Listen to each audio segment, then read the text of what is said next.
Ada orang tanya saya sebab apa saya suka jadi couple and sex therapist kan. So saya cakap secara jujur lah. Satu, flexible, seronok. I can start my day at my own pace. Dr. Azimah memang morning person. Biasa bangun pukul 5 kan untuk solat tahajud bla bla bla.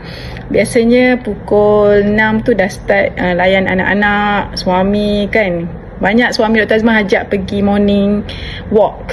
So kita orang pusing kampung lah by 6 am tu, 7 am tu layan anak-anak and then send them to school lah kan. So case banyak lah kan. Biasa pukul 10, pukul 11 pagi tu dah ada suami isteri yang datang jumpa untuk masalah hubungan kelamin kan.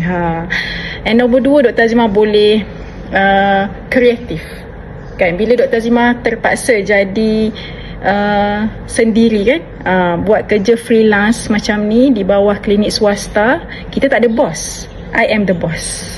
Tak ada orang nak marah. So I become kreatif lah. Nak naikkan sale, nak bagi marketkan benda ni. Sebab sex and couple therapy ni benda baru tau kat Malaysia. So I have to be so creative so that I can share this with a lot of people, so that they know that I'm doing the sex and couple therapy and I am into this.